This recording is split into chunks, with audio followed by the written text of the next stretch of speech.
নমস্কার, আমি অর্ণব। প্রথমেই আপনাদের সকলকে জানাই শুভ নববর্ষের অনেক অনেক শুভেচ্ছা। আজ আমি কোথায় চলে এসেছি জানেন? হ্যাঁ, আপনারা অবশ্যই জানেন। আজ আমি চলে এসেছি ঋষিবাণী ইনস্টিটিউট অব ভেদিক অ্যাস্ট্রোলজিতে। কারণ আমার নিজের এই অ্যাস্ট্রোলজি বিষয় সম্পর্কে অনেক কিছু জানার আছে। আর যেহেতু এতদিন এই অনুষ্ঠানের আমি দর্শক, তাই আমি জানি এই বিষয়ে আমার সমস্ত প্রশ্নের যিনি উত্তর দেবেন, যিনি আমার সমস্ত সংশয়ের সমাধান করতে পারবেন, তিনি হলেন স্বনামধন্য জ্যোতিষী শান্তনু দে। শান্তনুদা নমস্কার। নমস্কার সবাইকে। নমস্কার। শান্তনুদা, প্রথমেই নববর্ষের শুভেচ্ছা জানাই এবং আ একটা অদ্ভুত সময়ের মধ্যে দিয়ে আমরা যাচ্ছি। ভালো মন্দ মেশানো একটা সময়। তো আজকে আমি আমাদের যেই বিষয় নিয়ে আলোচনা করব, জ্যোতিষশাস্ত্র এবং জ্যোতিষশাস্ত্রের অনেকগুলো দিক রয়েছে। তো আমরা বরং একটু কঠিন থেকে যাই। জ্যোতিষশাস্ত্রের যদি সবচেয়ে কঠিন দিকটায় যাই, তাহলে সেটাকে কোন দিকটার কথা আপনি বলবেন? দেখুন, জ্যোতিষশাস্ত্র বেসিক্যালি একটা ভীষণ কমপ্লিকেটেড শাস্ত্র।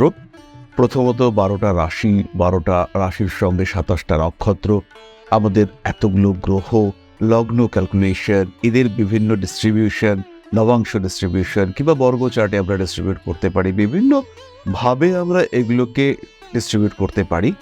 কিন্তু যদি বলা হয় অ্যাস্ট্রোলজিতে সবচেয়ে কমপ্লিকেটেড পার্ট কোনটা, তাহলে আমি বলবো রাহু এবং কেতু। এবার মনের মধ্যে একটা প্রশ্ন আসতে পারে যে এই রাহু এবং কেতুকে আমরা এতটাই কমপ্লিকেটেড বললাম কেন? আমাদের যদি একজন হিউম্যান বিইংকে চিন্তা করা হয়, তাহলে তার মধ্যে সবচেয়ে কমপ্লিকেটেড পার্টটা হচ্ছে তার সাবকনশিয়াস মাইন্ড, বা আমরা বলতে পারি তার যেটা কনশিয়াস মাইন্ড। মাইন্ড হচ্ছে একজন মানুষের সবচেয়ে কমপ্লিকেটেড পার্ট। এবার এই মাইন্ডকে 3টে গ্রহ কন্ট্রোল করে। একটা হচ্ছে চন্দ্র, দ্বিতীয়টি হচ্ছে রাহু এবং তৃতীয়টি হচ্ছে কেতু। এই চন্দ্রের ইম্প্যাক্ট বা এফেক্ট, এইটা রাহু এবং কেতুর সমন্বিত প্রভাবে দেখতে পাওয়া যায়। মানে আমরা বলতে পারি একজন মানুষকে আমরা বাইরে থেকে যেটা দেখছি সেটা হচ্ছে চন্দ্র, তার আভ্যন্তরীণ চিন্তাভাবনা, সেটা সামনে বসে সে যেটা করছে সেটাকে নির্দেশ করে রাহু। অর্থাৎ যে চিন্তাভাবনাগুলো বা চেতনার মাধ্যমে তার বাহ্যিক চেতন সত্তা প্রভাবিত হয় সেটা হচ্ছে রাহু, আর তার যেটা সাবকনশিয়াস মাইন্ড তাকে নিয়ন্ত্রণ করে কেতু। ফলে এই যে কনশিয়াস এবং সাবকনশিয়াস মাইন্ডের খেলা, এটাই সবচেয়ে কমপ্লিকেটেড পার্ট, এবং এর মাধ্যমেই আমাদের চিন্তা ভাবনা, দুঃখ সুখ অনুভূতি এই বিষয়গুলি নিয়ন্ত্রিত হয়। ঠিক এই কারণেই আমরা রাহু আর কেতুকে বোঝা, এইটাকে অ্যাস্ট্রোলজির মোস্ট কমপ্লিকেটেড যদি একটাই প্রশ্ন হয় যে সবচেয়ে কমপ্লিকেটেড আমার কাছে, তাহলে সেই ক্ষেত্রে আমি বলবো রাহু আর কেতু, এদের কমপ্লিকেশন হচ্ছে সবচেয়ে বেশি। অনেকটা ক্লিয়ার হলো বিষয়টা আমার কাছে। এরপর যেটা জিজ্ঞেস করব, এই রাহু আর কেতু যেহেতু খুব কমপ্লিকেটেড বিষয়, বর্তমান সময় যেই সময়কালটার মধ্যে দিয়ে আমরা যাচ্ছি, সেই সময় রাহু আর কেতুর ঠিক কী কী প্রভাব আমরা দেখছি বা সামনে দেখতে চলেছি? এই সময় এই যে 1432 আমাদের নতুন বছর শুরু হলো, এই বছরটাই কিন্তু শুরু হয়েছে পরিবর্তনের মধ্য দিয়ে। এখন যে ইংরেজি বছর চলছে অর্থাৎ 2025, আমরা বারবার বলেছি 2025-এ পরিবর্তন আসবে, এবং সেই পরিবর্তনটা কিন্তু ম্যাক্সিমামটাই হচ্ছে এই 1432 শুরুর সময় থেকে। প্রথমেই শনিদেব তিনি রাশি পরিবর্তন করলেন, কুম্ভ থেকে তিনি মিনে গেলেন, এটা একটা বড় পরিবর্তন। পয়লা বৈশাখ আমরা দেখতে পেলাম রাহু আর শনি এরা একে অপরকে অতিক্রম করলেন, এটা একটা বিরাট ইভেন্ট। এবং আমরা এটাও দেখতে পেয়েছি বিভিন্ন জায়গায় অশান্তি বা ঝামেলা এগুলো বেশ কয়েকদিন ধরে শুরু হয়েছে, হানাহানি ঝামেলা এগুলো শুরু হয়েছে। যে সমস্ত জায়গাগুলো নদীর উপরে ডিপেন্ডেন্ট বা নদীর সঙ্গে খুব ক্লোজ, সেই জায়গাগুলোতেই কিন্তু এই রাহু আর শনি এরা যে পরস্পরকে অতিক্রম করছে তার প্রভাব অনেকটা বেশি পড়বে।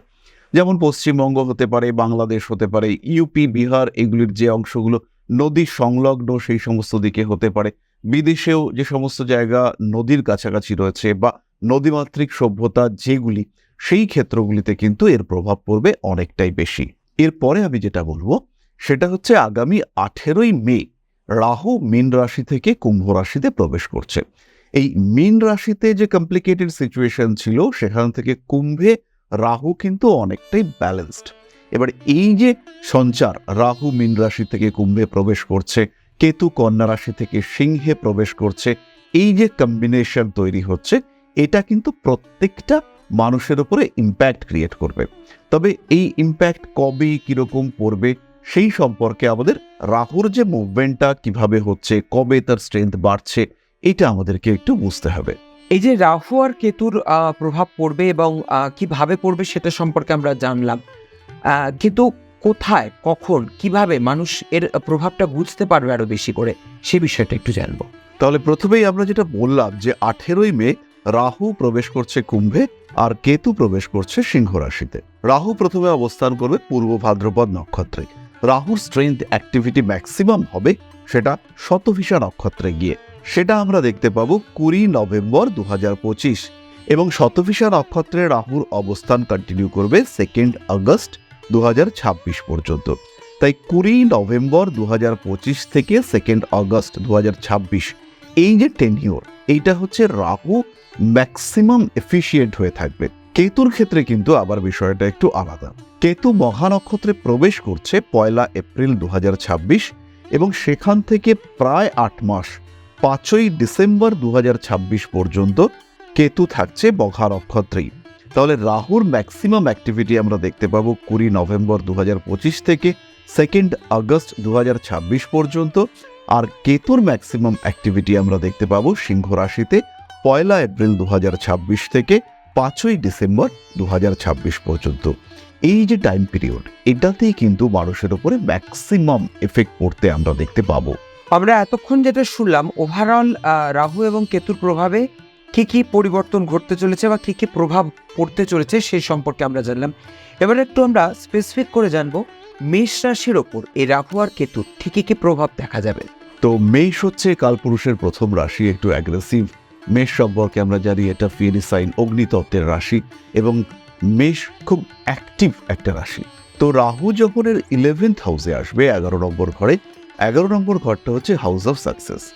আর রাহু যে কোনো জায়গায় ইনস্ট্যান্টেনিয়াস রেজাল্ট দেয়।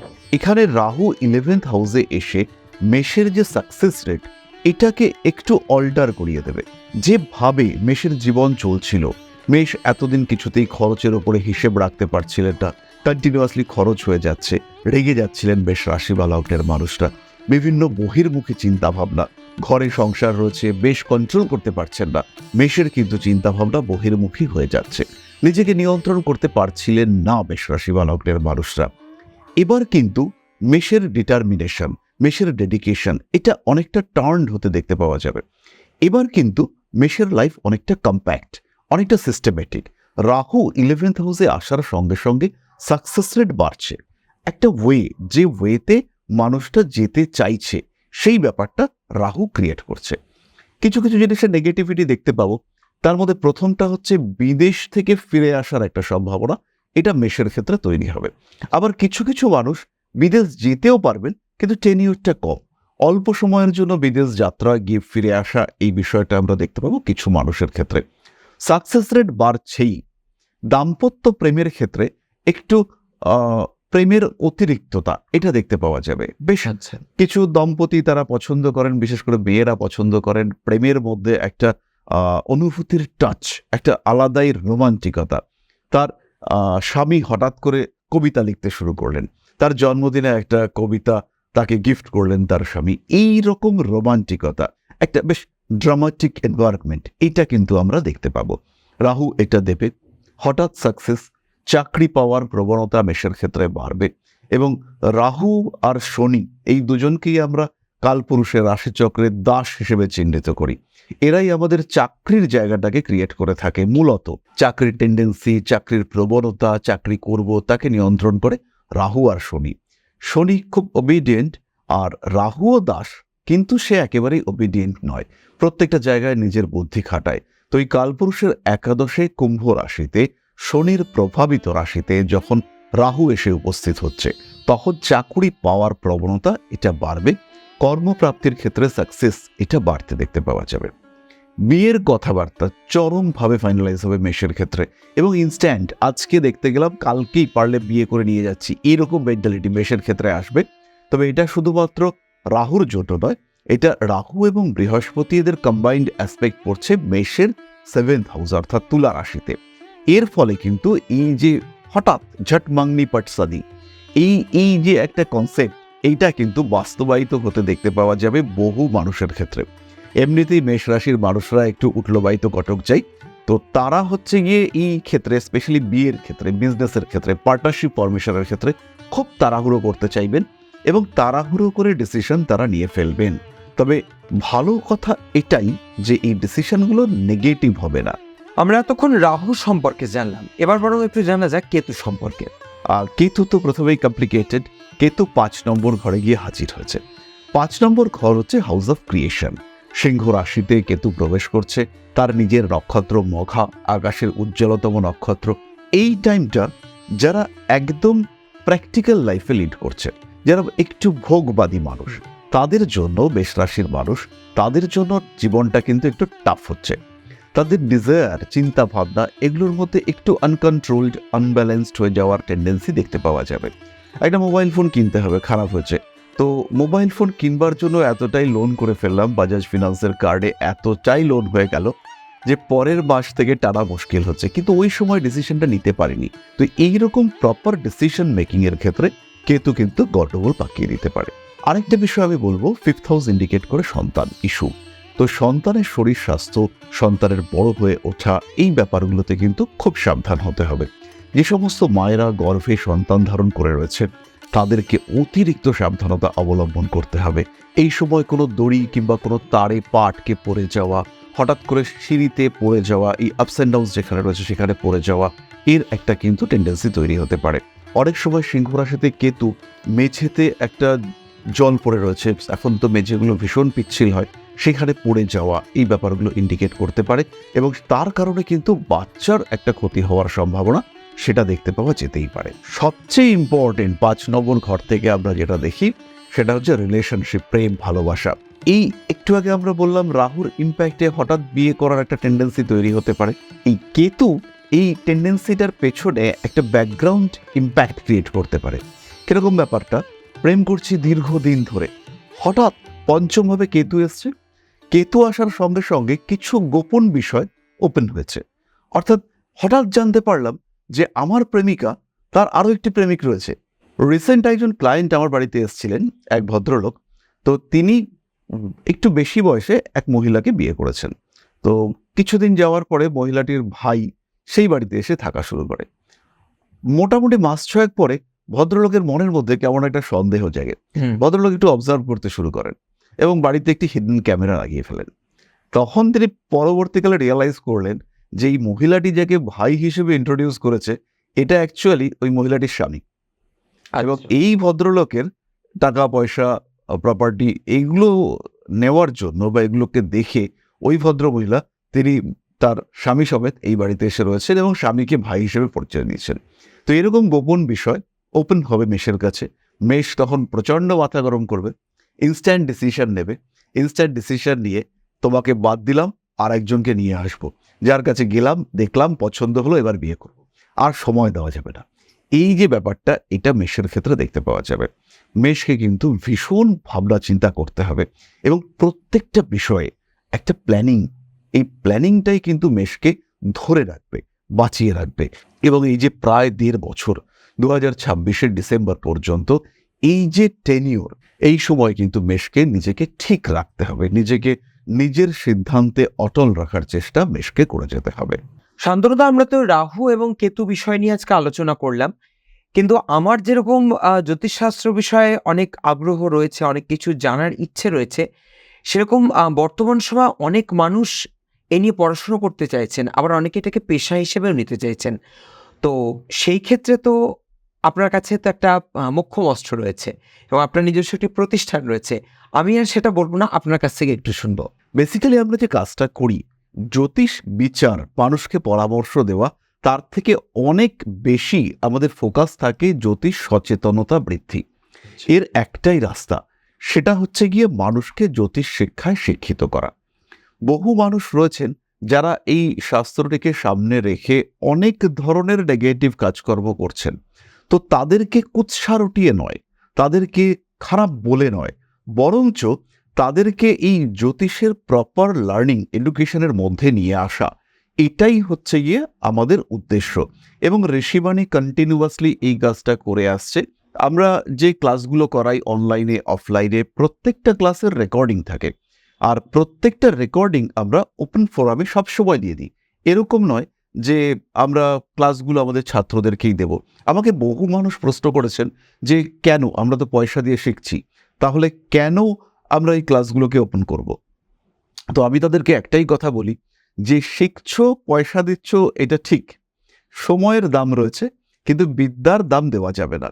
যদি জ্যোতিষ শিখতে চাও, যদি আমার কাছ থেকে বা আমার আদর্শে শিখতে চাও, তাহলে সেই ক্ষেত্রে জ্যোতিষটাকে শিখতে হবে সমাজের জন্য। এবং যত মানুষ আমার কাছে ক্লাস করেন তার থেকে বেশি মানুষ আমার ক্লাসের ভিডিও দেখেন এবং তার একটা ইম্প্যাক্ট তাদের ওপরে পড়ে। ট্রু অ্যাস্ট্রোলজির যে বেসিক সেন্স বা কিভাবে অ্যাকচুয়ালি ডিপ অ্যাস্ট্রোলজিতে ঢোকা যেতে পারে, সেটা আমরা রেগুলার ক্লাসে ওপেন করতে থাকি এবং এর মাধ্যমে এই সচেতনতা বৃদ্ধি, এটাই হচ্ছে আমাদের উদ্দেশ্য, আমাদের মোটিভ। মানুষজন শিখছেন সরাসরি, প্রত্যক্ষভাবে শিখছেন, পরোক্ষভাবে শিখছেন। Rishibani institute of Vedic astrology আমাদের প্রতিষ্ঠান। আমরা 2014 সাল থেকে কন্টিনিউয়াসলি এই শাস্ত্রের ডেভেলপমেন্টের জন্য কাজ করে যাচ্ছি। আপনারা যারা এই ইনস্টিটিউটে আসতে চান, আমাদের যোগাযোগ নাম্বার তো আপনারা দেখতেই পাচ্ছেন, নিচ দিয়ে যাচ্ছে। সেই নাম্বারে অবশ্যই যোগাযোগ করুন। পাশাপাশি আপনার যে কোনো সমস্যার প্রতিকারের জন্য কিন্তু সবসময় আপনাদের সঙ্গে রয়েছেন শান্তনুদা। আপনার যে কোনো সমস্যার সমাধান কিন্তু হয়ে যাবেই যাবে। আরও একটা বিষয়, আনন্দের খবর, যেটা আপনারা আগে থেকেই জানেন, আরেকটু বলে দিই, আগামী 1 মে থেকে কিন্তু শান্তনুদাকে পাওয়া যাবে দুর্গাপুরেও, এবং দুর্গাপুরের একটি হোটেলে উনি নিয়মিত বসবেন। দুর্গাপুরের মানুষজন যারা হয়তো এতটা দূরে আসতে পারছেন না, তাদের জন্য কিন্তু এই সুখবরটা এই ভিডিওর মাধ্যমে পৌঁছে দিলাম আপনাদের কাছে। আর আমাদের অনুষ্ঠান কিন্তু অবশ্যই দেখতে হবে। দেখুন, কেমন লাগছে জানান, আর যে কোনো সমস্যার জন্য অবশ্যই আমাদের প্রোভাইড করা ফোন নাম্বারে যোগাযোগ করুন। আজকের পর্ব তাহলে এখানেই শেষ করছি। নমস্কার। নমস্কার, জয় মা আদিশক্তি।